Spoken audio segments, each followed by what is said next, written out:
a todos, bienvenidos a Más que Raras, su podcast Son Enfermedades Raras hecho por latinas para latinos. Yo soy Deborah Requesens y estoy llamándoles desde Filadelfia. Hola Vicky, ¿cómo estás? Hola Debbie, qué rico verte el día de hoy. Estamos muy contentos de empezar el año con este invitado tan pero tan espectacular. Hoy en Más que Raras conversamos con Diego Fernando Gil Cardoso, ingeniero industrial, líder y defensor de los derechos de las personas que viven con enfermedades raras. Actualmente es director ejecutivo de FECOER, organización que representa a 51 grupos de pacientes en Colombia. Con más de 30 años viviendo con hipertensión pulmonar, Diego ha transformado su experiencia personal en una poderosa labor de incidencia a nivel no solo nacional, sino regional y global. Siendo hoy también presidente de ERCAL y vicepresidente de Rare Disease International, es un verdadero honor tenerte hoy con nosotros. Diego, bienvenido a Más que Raras. Debbie, Vicky, un placer. En realidad es un honor, me siento muy complacido de estar acá compartiendo con la comunidad que ustedes lideran y unidos a este trabajo tan importante que es de la comunidad de enfermedades raras a nivel global. Gracias por la invitación. Bueno, hay que decirlo que Diego y Vicky y yo somos amigos en persona, entonces esto es como una reunión. Nos encanta verte, aunque te vemos de lejos, pero por lo menos te vemos un ratico la cara. Y estamos súper interesadas en que le cuentes a todos nuestros oyentes sobre tu vida, sobre tu enfermedad, con lo que vives y cómo, como dice Vicky, has vivido con ellas por más de 30 años. Eso me imagino que ha marcado obviamente tu vida y tu camino hacia este camino que tienes de liderazgo y de la defensa que haces a los otros a personas que pertenecen a esta comunidad. Cuéntanos un poquito sobre tu historia.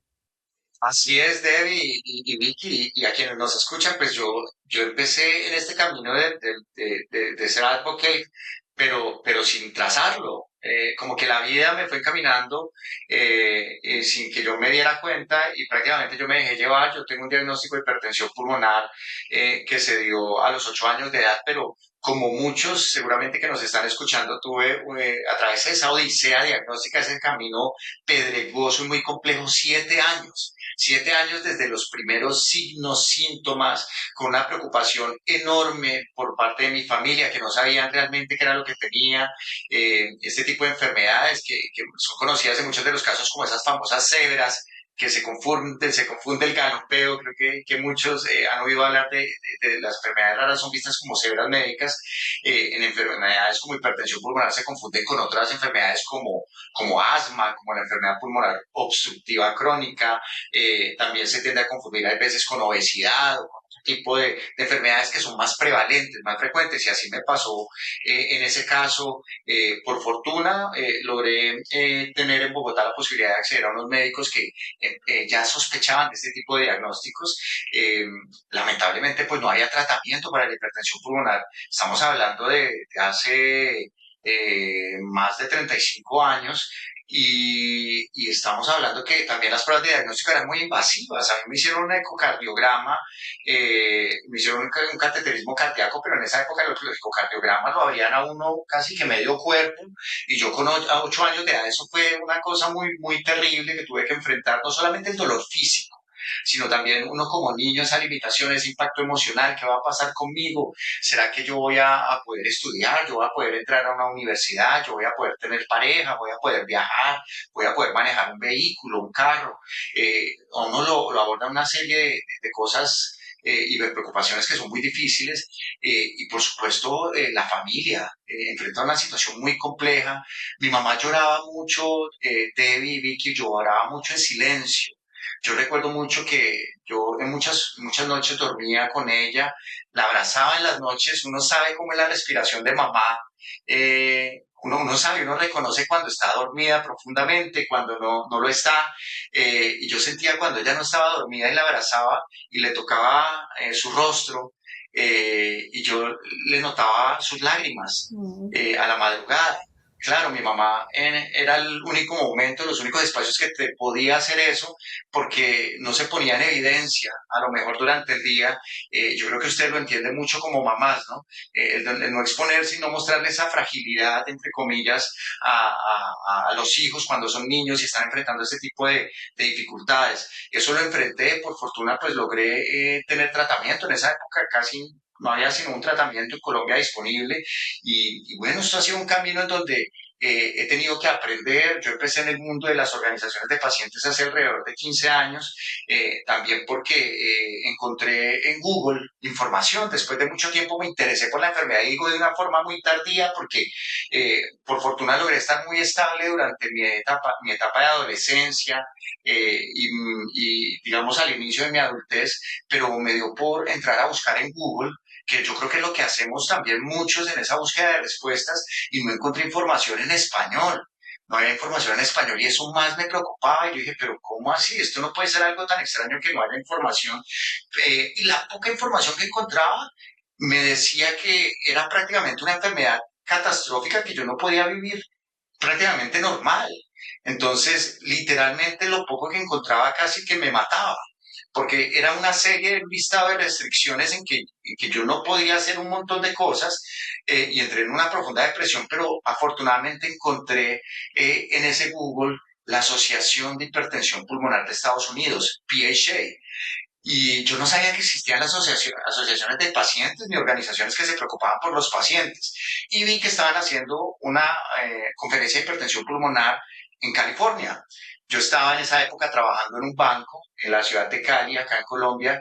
Más me demoré ver la información de esa conferencia que en aplicar para una beca. Envié un email y yo dije, no, esto tiene que resultar de alguna forma, yo tengo que estar allá y enterarme. Pedí vacaciones a mi jefe, gasté el dinero de mi prima y de la prima, que es el dinero que nos reconocen acá, es como un beneficio que recibimos de carácter legal en Colombia para quienes de pronto nos oyen de otros países.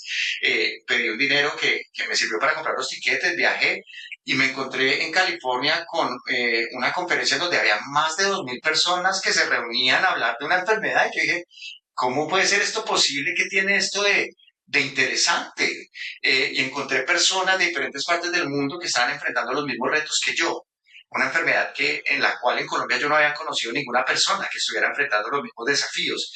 Y fue un camino muy lindo porque ahí empecé a encontrar estos líderes que la gran mayoría de ellos, como nosotros, pacientes o cuidadores, vienen haciendo un trabajo de abogacía, un trabajo de incidencia, educando a su comunidad, buscando también alternativas de tratamiento. Fue muy bello encontrar eso y desde ahí tengo la mayor cantidad de amigos, o yo diría que la mayor red de amigos de mucho valor que tengo en mi vida. Yo creo que la vida me permitió tener esas amistades tan maravillosas, así como la tenemos contigo, Debbie, y con Vicky, en donde nos unimos justo con un propósito y con un sentido, le encontramos un propósito a nuestra vida y yo creo que eso ha sido lo que me salvó. Yo cuando tenía alrededor de 17 años, a mí me desahuciaron. Hubo un médico que cuando tuve una urgencia en la ciudad de Bogotá, en una clínica muy reconocida, me recibió y me dijo, Diego, yo te doy un año de vida, tú no vas a vivir más de un año. Eh, y yo te lo digo con toda seguridad porque yo trabajo con la muerte, me dijo el médico, que él trabajaba con la muerte, él no trabaja con la vida, sino con la muerte. Yo tenía 17 años, recién me había ganado una beca para entrar a la universidad y yo dije, ¿para qué voy a entrar a la universidad si me dijeron que yo no voy a vivir más de un año? Y me di cuenta que la vida y Dios también, yo soy creyente, traza unos caminos para cada uno de una forma específica y la vida me demostró que yo tengo un propósito y pues me he dejado también llevar mucho por ese propósito, por ese sentido y también por ese servicio a la comunidad que es lo que me mueve, me apasiona y por eso estoy acá y espero seguir estando durante mucho tiempo. No, y qué increíble, increíble además que el propósito y todo lo que has logrado y todo lo que sigues haciendo por todos nosotros, las de organizaciones de pacientes. Hablemos desde tu rol de FECOER. Cuéntanos qué es FECOER para quienes no conocen FECOER, cuáles sientes que son hoy los mayores desafíos, y hay muchos en Colombia en este momento, que nos puedes compartir de lo que está sucediendo. Explícanos, Diego, primero qué es FECOER para que la gente que no conoce el nombre de la organización. Sí, FECOER es la Federación Colombiana de Enfermedades Raras. FECOER es una organización sin fines de lucro, lo que se llama una organización sombrilla, umbrella. Nosotros cuando yo empecé ese camino, que empecé a conocer otros líderes, en Colombia conocí otro grupo de pacientes muy pequeñito de hipertensión pulmonar y creamos una red de apoyo, una asociación para pacientes de hipertensión pulmonar que se llama Tejido Azul. Pero en ese camino, eso hace parte del aprendizaje, nos dimos cuenta que hacer abogacía por una enfermedad que tienen muy pocas personas y cambiar legislaciones y mejorar los temas de acceso es muy difícil para pocas personas. Y decidimos que era necesario vincularnos a algo que tuviera una posibilidad de incidencia mayor. Y encontramos a FECODER. FECODER es una organización que existe desde el año 2011, trabaja por la inclusión, la integración y la atención de las personas que viven con enfermedades raras en Colombia, con o sin diagnóstico. Es la entidad de referencia de la sociedad civil y se puede decir que FECODER ha sido el principal actor social que ha generado cambios drásticos en la política pública para enfermedades raras en el país. FECODER tiene un rol fundamental, pertenecen 51 organizaciones de pacientes a FECODER, es una organización muy robusta. Nosotros nos vinculamos a FECODER desde hace muchos años. Yo asumí el rol como director ejecutivo desde pandemia, desde el año 2020, poco más de 5 años, y muy feliz en trabajar en este propósito, pero sobre todo en entender las dinámicas de las organizaciones, entender también que cada organización y grupo de apoyo es igual que las mismas enfermedades raras. Todas somos diversos, todos somos heterogéneos, pero eso es lo que precisamente nutre mucho más este camino, el entender esas diversas realidades, pero con un sentido de propósito común. Eso ha sido el espacio bonito y hacemos parte también de diferentes redes a nivel internacional. Hablando de desafíos en Colombia, Colombia tiene un patrón de políticas públicas muy robusto en enfermedades raras. Tenemos un plan nacional de enfermedades raras, una hoja de ruta trazada, y Colombia se puede decir que tiene uno de los panoramas de acceso, digamos, más favorables a nivel de América Latina. Tenemos muchas terapias para enfermedades raras. Sin embargo, también tenemos desafíos como lo tienen muchos países y en este momento estamos enfrentando una grave crisis en el sistema de salud, en donde lamentablemente por decisiones gubernamentales se está afectando el acceso, la adherencia a los tratamientos y tenemos pacientes enfrentando unas dificultades enormes. Creo que el principal desafío que tenemos en Colombia en este momento es el financiamiento de los tratamientos, el financiamiento de la atención para los que viven con enfermedades crónicas complejas de alto costo y por supuesto enfermedades raras. Y esto no es un problema solamente de Colombia, este es un problema de todos los países, incluyendo los de altos ingresos en Estados Unidos, Canadá, en Europa. Uno escucha que se están buscando también alternativas porque siempre se van a necesitar más recursos para poder brindar la atención y los esquemas de atención que necesitan los pacientes, no solamente tratamiento, sino también los diagnósticos. Wow, tienes razón. Lo que comentas de que no solo en Colombia, pues ciertamente es a nivel internacional y a nivel, bueno, regional, porque claro, nos dedicamos un poco a comentar lo que pasa en nuestro continente, porque la gente no sabe, la gente no sabe, no entiende, no estamos todos completamente abiertos a explicar qué es lo que está pasando dentro de nuestros países, pero sabemos también que formas parte de algo que se llama ERCAL, que te crece un poco más ahora para salir de Colombia pasas a Latinoamérica. Cuéntanos qué es CERCAL y cuál es tu rol y un poco de ese comentario que haces de lo que pasa en Latinoamérica y nuestras políticas. Háblanos un poquito de eso para la gente que nos está escuchando. Claro que sí, Debbie. ERCAL significa enfermedades raras en el Caribe y América Latina. ERCAL es una iniciativa también de la sociedad civil que trabaja precisamente por mejorar el acceso de las personas que viven con enfermedades raras a la atención, mejorar el acceso a la atención de enfermedades raras en nuestra región. Hay personas que me preguntan, Diego, pero tú tienes un rol en el ámbito Colombia, también latinoamericano y global. Pareciera que uno tuviera varios sombreros, ¿sí? Pero yo creo que a mí eso me ha permitido tener la ventaja de poder estar conectado con una realidad local, pero no perder de vista la experiencia de lo que viven los pacientes en otros países porque tienen realidades muy similares, ¿sí?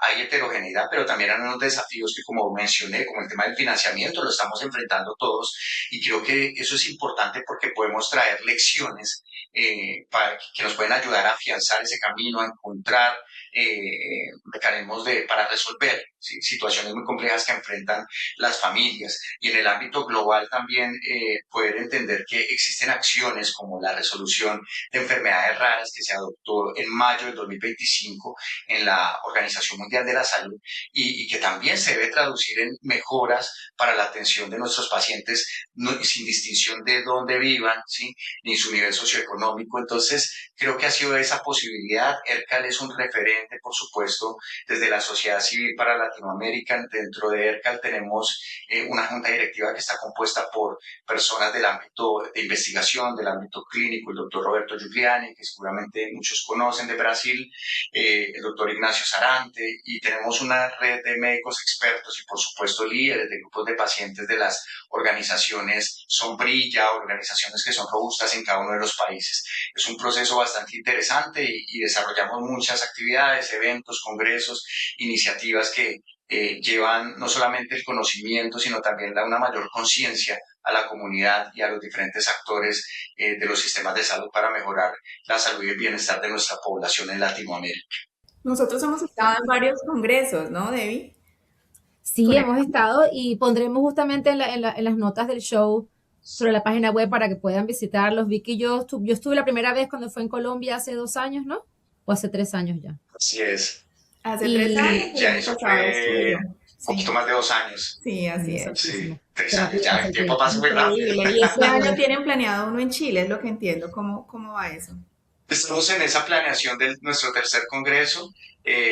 Próximamente estaremos informando acerca de los detalles, acerca de dónde será, para que todos estén muy atentos. Normalmente son eventos que son híbridos, ¿sí? Para facilitar el acceso, pero por supuesto que son conversaciones muy útiles y que justamente propician esta oportunidad de mejorar las cosas en cada uno de los países, pero sobre todo compartir experiencias. Yo creo que la clave también para mejorar la situación de acceso en cada país está en la colaboración, ¿sí? En colaborar no solamente con el conocimiento, sino en la construcción de soluciones y de propuestas, no vernos de forma aislada. Y nosotros somos la mejor muestra, ustedes también lo son, estas redes de los pacientes, las redes de las familias, la conexión y la colaboración que tienen con los hospitales, los centros de referencia.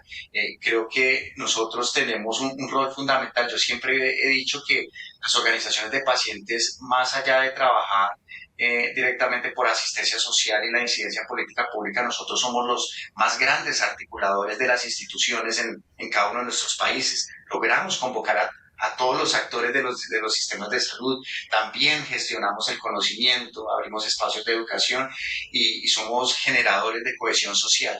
Parece que esos tres puntos son muy importantes y es importante que estas mejoras siempre tengan esa voz de nuestra comunidad. Toda decisión en materia de salud pública tiene que considerar la voz de quienes viven y enfrentan los desafíos día a día. Y Ahora digo, bien, ¿quién puede participar en ERCAL, por ejemplo? ¿Cualquier persona puede ir o tiene que formar parte de una organización o tiene que ser un científico? ¿Quién puede asistir estas conferencias? Las actividades son totalmente abiertas de ahí, eso es importante que todos lo tengamos claro, ¿sí? Y no importa en el ámbito en el que trabajes, puede ser desde el área de la investigación, desde el área de la academia, puede ser paciente, cuidador, desde el ámbito de la política pública, si eres legislador, esto es abierto para todos. ERCAL está concebido como una plataforma que democratiza el conocimiento, democratiza la colaboración, es abierto, por supuesto, para todos. Hay otra cosa que es importante tener en cuenta, nosotros tenemos unas organizaciones que son miembro de ERCA, ¿sí? De momento, quienes son miembro son las organizaciones sombrilla, digamos, las organizaciones más robustas que hay por país, pero estamos seguramente más adelante, pensaremos en esa posibilidad de abrir membresías o esa integración de organizaciones de pronto por patologías específicas. Ese es un camino que debemos explorar también con los miembros de la Junta Directiva. muy bien. Bueno, y ahora hablemos que eres también vicepresidente. No sé en qué momento encuentras el tiempo, pero estás en todo y de verdad que te admiro increíblemente. Como vicepresidente del Rare Disease International, cuéntanos de qué se trata esa iniciativa, qué busca lograr y cómo trae la voz de Latinoamérica a espacios globales. Pero ahí quiero hacer una aclaración, Vicky, yo no soy vicepresidente, soy miembro del consejo directivo. ¿sí? Mi rol es como miembro del consejo directivo. Es un rol básicamente que cumplo para apoyar el direccionamiento y la estrategia. Rare Diseases International, para quienes nos están viendo y de pronto no conocen, es el movimiento global de enfermedades raras, RDI, que está conformado por más de un centenar de organizaciones de pacientes de todo el mundo, incluidos FECODE, ERCAL. Sabemos que también hay muchas organizaciones, incluso por patología, organizaciones regionales. Eh, RDI ha marcado un hito también para las políticas públicas a nivel mundial. Promovió la adopción de una resolución en la Organización de Naciones Unidas en el año 2021. Ese fue un primer paso fundamental porque fue promover la inclusión de las enfermedades raras en la agenda de la ONU. Y lo que les anticipé hace un rato, también promovió la adopción de la resolución en la OMS, la Organización Mundial de la Salud, que es un hito aún más importante, creo yo, porque esta resolución de la Organización Mundial de la Salud lo que busca es ya generar un plan concreto, porque hay veces vemos que este tipo de resoluciones a ese nivel multilateral como que, bueno, ¿y eso de qué forma se materializa? Si yo soy paciente, ¿para qué me puede servir que la OMS apruebe una resolución en mi acceso a medicamentos? Eso lo preguntan incluso muchos pacientes. ¿Eso para qué me sirve a mí? Se ve muy lejano eso en Ginebra o en Manhattan, en Nueva York, discutiendo esos temas. Es muy importante, eso es algo que yo le remarco mucho a todos porque nuestros países, la idea es que con estos planes de acciones que se generan a partir, por ejemplo, de la resolución de OMS, esperamos construir un plan a lo largo de 2026 hasta el 2028 para que se apruebe en 2028 en la OMS, lo que permitirá es que se materialice, es decir, que se mejore el acceso a medicamentos, a tecnologías, a servicios, pero no solamente temas relacionados con salud. Esta resolución también habla de mejorar la inclusión social, es decir, los pacientes y las familias, y la OMS lo reconoce, no solo somos medicamentos, nosotros necesitamos acceso a educación inclusiva, acceso a servicios públicos, necesitamos acceso a oportunidades de empleo, emprendimiento, Ayuda al recreación, cuidador. deporte, ¿sí? Cultura, ayuda al cuidador, explícitamente menciona al cuidador, que lo tenemos tan descuidado. Por eso es fundamental apoyar planes de acción como los que se van a formular con la OMS, porque va a permitir que se le haga seguimiento, ¿sí? A las estrategias que debe desarrollar cada país en ese sentido. Es decir, los países tienen una responsabilidad, un compromiso como miembros de la OMS para avanzar en materializar esas acciones y en mejorar, por supuesto, la salud, bienestar y calidad de vida de las personas. Y eso ha sido un rol fundamental que ha promovido la red Rare Diseases International, ¿sí? Junto con muchas más acciones que realiza, como promover el conocimiento colectivo por parte de las organizaciones de pacientes, apoyar la construcción de redes de referencia a nivel mundial. Realmente el alcance de Rare Diseases International es bastante importante y a nosotros desde FECODER y ERCAL nos ha permitido también visualizar todas esas estrategias que son importantes para nuestro trabajo local. Qué bueno que tengan esa participación a nivel internacional, como tú dices, que vean, pero que también nos vean a nosotros, ¿no? Creo que también va de los dos lados. Y en estos últimos minutos que nos quedan, vamos a volver a ti y a tu experiencia, no tanto también con fundaciones y con eso que estás haciendo en nuestras organizaciones, pero también como paciente. ¿Qué le recomiendas en nuestra región a aquellas familias que han sido diagnosticadas recientemente que están buscando ese diagnóstico? ¿Cuáles serían esas palabras de consejo que les darías? Bueno, lo digo desde mi propia experiencia, por supuesto, y gracias por remarcarlo, es devolverme también a que yo viví, lo que enfrentó mi familia y es busquemos las redes de apoyo, ¿sí? Y no naveguemos solo en esto. Seguramente hay muchas familias que a lo mejor no encontrarán una organización, una fundación, una asociación específica para su enfermedad. A nosotros en PECOR nos llegan pacientes no, para los cuales no hay una asociación. Alguien que pueda decirles, bueno, el médico, la ruta de atención específica es esta. No importa, no importa. Busca el apoyo de alguna organización, ¿sí? Que trabaje, con la cual te puedas conectar, educar, entender cómo funciona tu sistema de salud, ¿sí? Entender cómo funciona la atención, entender también las barreras y las dificultades, porque hay que conocer también cuáles son esas piedritas en el camino, pero también cómo evadirlas para poder fluir bien, ¿sí? La conexión también con las familias es muy importante, eso es un consejo muy relevante que les doy porque hay familias que tienen mucha experiencia en este camino, en cómo manejar la condición, que se han educado con la condición para que uno no cometa, digamos, los mismos errores, ¿sí?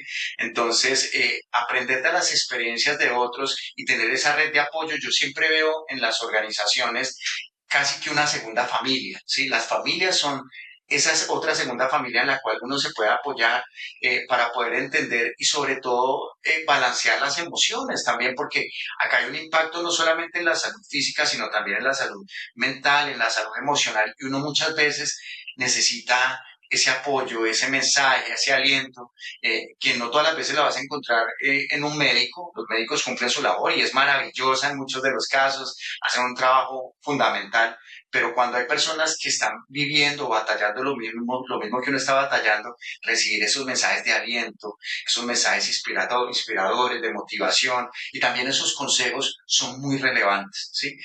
Aconsejaría eso y yo adicionaría algo que me parece fundamental: eduquémonos. Es importante educarnos, ¿sí? Estudiemos. Hoy en día la posibilidad de la virtualidad nos brinda ese acceso a muchas herramientas. Entendamos cómo funciona nuestro sistema de salud. No es volvernos expertos en temas de acceso, pero sí entender cómo funcionan las rutas, a quién debo acudir en caso de que no pueda acceder, ¿sí? En qué red me puedo apoyar, ¿sí? Entender también cómo funcionan los esquemas de financiamiento para la salud, ¿sí? La salud siempre va a requerir más recursos, pero es importante que yo entienda cómo se está financiando mi sistema de salud, también qué derechos tengo como paciente, como usuario, qué deberes y responsabilidades, porque aquí no solamente se trata de exigir, se trata también de un ejercicio de corresponsabilidad. Yo también qué tengo que dar y de eso hace parte también el autocuidado, ¿sí? Ser adherente a mi tratamiento y de qué forma yo logro sumar estando saludable en la medida de lo posible para que nuestro sistema de salud sea sostenible. Esa es como mi recomendación. Diego, maravilloso. Y la última pregunta, ya para cerrar, empezando por el autocuidado. Cuéntanos tú qué haces en tus tiempos libres, porque no tienes tiempos libres. Cuéntanos un poco de esa parte personal, qué te gusta hacer, cuáles son tus hobbies. Ah, no, sí saco tiempo para mi parte personal, pues sobre todo porque uno tiene que dar ejemplo cuando quiere ayudar a otros, es fundamental. Sé que no es fácil, ¿no? No es Muchas veces no soy el mejor ejemplo, pero les cuento un poco de qué me gusta hacer. Yo tengo una perrita, una Cocker Spaniel, me encanta salir 4 veces al día con ella al parque a meditar. Eso es mi parte más linda del día. Además que las mascotas también, yo pienso que son una inspiración, una motivación y también una compañía muy linda.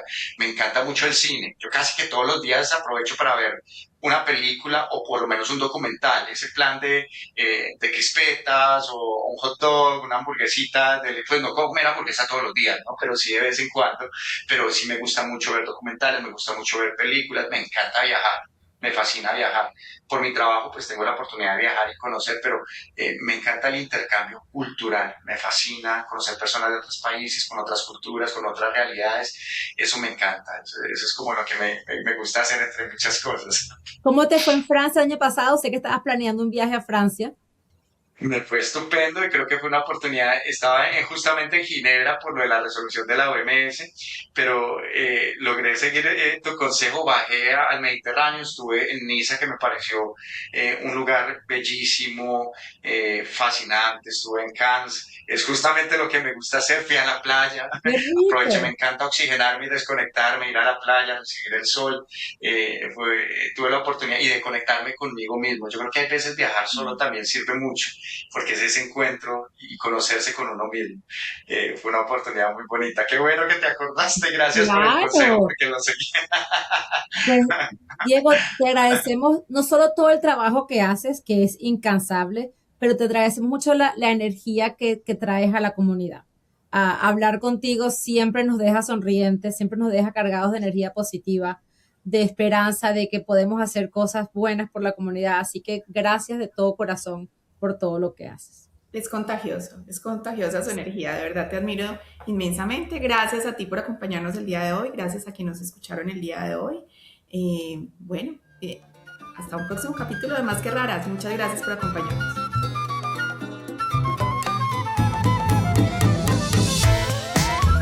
Más que Raras es presentado por Vicky Arteaga y David Requesens, producido por Bloodstream Media.